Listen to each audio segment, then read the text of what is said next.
সব প্রশ্নের উত্তর একটাই, নালিশ। ছাত্রীদের নালিশ শুনতে শুনতে শ্রীমতী অঘরবালা স্মৃতি বালিকা বিদ্যালয়ে দিদিমণিদের পাগল পাগল অবস্থা।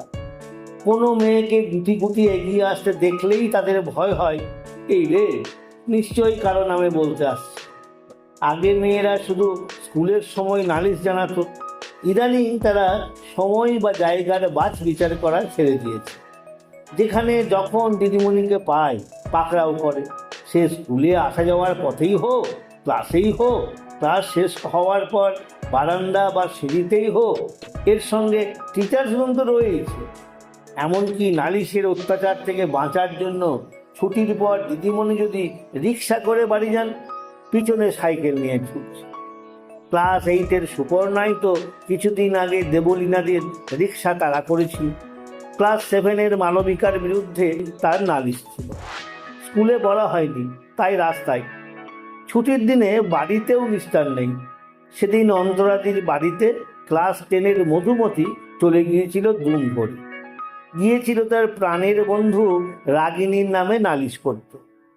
নালিশের বিষয় ছিল অতি তুচ্ছ, এতই তুচ্ছ যে দেবলীনাদের মনে নেই। মধুমতিকে এবং জিজ্ঞাসা করলে বলতে পারবে কিনা সন্দেহ আছে। মনে হয় না পারবে। বাড়িতেই শেষ নয়, বিয়ে বাড়ি বা বেড়াতে গিয়ে যদি পুরীর সি বিচে দিদিমণিদের সঙ্গে দেখা হয়ে যায়, তাহলেও সুযোগ ছাড়ছে না মেয়েরা। ঢিপ করে একটা প্রণাম করে 3টে নালিশ। এরপরেও দিদিমণিদের আতঙ্ক হবে না? স্কুলের ছেলে মেয়েদের নালিশ স্বাভাবিক একটা ব্যাপার, মন কষাকষি, ঝগড়া আর নালিশ। ছেলেদের স্কুল হলে মাঝখানে কটা খুশি, মেয়েদের হলে চিমটি বা খিমচানি। নালিশ নিয়ে কে কবে মাথা ঘামিয়েছে? থামাতে হয় শুধু শ্রীমতী অঘরবালা স্মৃতি বালিকা বিদ্যালয়। কোনো স্কুল লেখাপড়ায় ভালো, কোনো স্কুল খেলাধুলায়, কোনো স্কুলের ছেলেমেয়েরা গান বাজনা আবৃত্তি থিয়েটারে হইচই ফেলে দেয়, কোনো স্কুল আবার সায়েন্স এক্সিবিশনে সেরা। এমন সব মডেল বানায় যে অন্য স্কুলের ছেলেমেয়েরা দেখে হিংসেই জ্বলে মরে। কোথাও আবার স্কুলের ম্যাগাজিন, ছেলেমেয়েরা লেখা আঁকায় তাক লাগিয়ে দেয়। শ্রীমতী অঘরবালা স্মৃতি বালিকা বিদ্যালয়ে ছাত্রী 1153 জন। এদের মধ্যে পড়া, খেলা, আঁকার মতো সব গুণই কম বেশি আছে। এবছর মাধ্যমিক পরীক্ষায় তো খুব ভালো রেজাল্ট হয়েছে। গতবার সায়েন্স এক্সিবিশন উদ্বোধন করতে এসে জেলা শাসক মেয়েদের দারুণ প্রশংসা করে দেবেন। এই স্কুলে কোনো মেয়ের প্রিয় বিষয় ইতিহাস, কারো অঙ্ক, কারো বিজ্ঞান, কিন্তু সবার কমন প্রিয় বিষয় হলো নালিশ। কেন এমন কেউ বলতে পারবে না। ততই লেখাপড়া, খেলাধুলো, গান বাজনায় ভালো হোক না কেন, অঘরবালা স্মৃতি বালিকা বিদ্যালয় বিশেষ নাম করেছে নালিশে। এমন নাম করেছে যে আশেপাশের স্কুলের ছেলেমেয়েরা ঠাট্টা করে অঘরবালার বদলে এই স্কুলের নাম রেখেছে নালিশবালা বালিকা বিদ্যালয়। কথাটা মিথ্যে নয়, কোনো এক রহস্যময় কারণে এই স্কুলের মেয়েরা নালিশ ব্যাপারটাকে বাড়াবাড়ি রকম পছন্দ করে। ছোট বড় যে কোনো বিষয়ে নালিশ জানাবার জন্য তারা সর্বক্ষণ হাঁক পাক করে। সেই হাঁক পাকানি বেড়েছে। সারাদিনে একটাও নালিশ না করতে পারলে মেয়েদের মন খারাপ হয়ে যায়। মনে হয় লেখাপড়া হলো, খেলাধুলো হলো, গান বাজনা হলো, কিন্তু আসল কাজটাই বাদ থেকে গেল।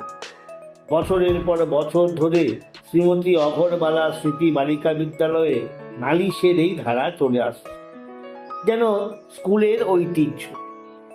যে মেয়ে নতুন ভর্তি হয় সেও কিছুদিনের মধ্যে নালিশে পাকাপোক্ত হয়ে ওঠে। নালিশের বিষয় এবং গুরুত্ব নিয়ে মাথা ব্যথা নেই। বিষয় বড়, মেজ, ছোট, চুনোপুঁটি যে কোনো রকম হতে পারে। অনেকে ভাবে নালিশ ছোটদের ব্যাপার। শ্রীমতী অঘরবালা স্মৃতি বালিকা বিদ্যালয় সেই ধারণা ভুল প্রমাণ করেছে। এ ব্যাপারে উঁচু নিচু ভেদাভেদ নেই। সংযুক্তা বই ফেরত দিচ্ছে না, কৌশানী চিমটি কেটেছে। দিদি, আপনি যখন বোর্ডে অঙ্ক করছিলেন মধুছন্দা আমাকে ভেঙচি কাটছিল। মধুদিমা 3 দিন আমার সঙ্গে কথা বলছে না। দেবযানী পেন্সিল ভেঙে দিয়েছে। অপরাজিতা টিফিন খেয়ে নিয়েছে, দেবস্মিতা আমার ম্যাপ খাতায় দাগ দিয়েছে। বিরামহীনভাবে চলতেই থাকে একটার পর একটা। নালিশের অত্যাচার থামাতে দিদিমণিরা নানা রকম চেষ্টা করেছেন। কখনো পাত্তা দেননি, কখনো ধমক দিয়েছেন, কখনো ডেকে শান্তভাবে বুঝিয়ে বলেছেন। লাভ হয়নি। অনেক ভেবেচিন্তে বড়দি এবার নোটিশ দিলেন। বোর্ডে সেই নোটিশ টাঙানো হলো। নোটিশ ছিল এইরকম: নালিশ নিষিদ্ধ। শ্রীমতী অগরবালা স্মৃতি বালিকা বিদ্যালয়ে নালিশ নিষিদ্ধ করা হইল। যে মেয়ে নালিশ জানাইবে তাহাকে নালিশ জরিমানা দিতে হইবে। নালিশ পিছু 1 টাকা। জরিমানার অর্থ মেয়েদের খেলাধুলার পিছনে ব্যয় হইবে।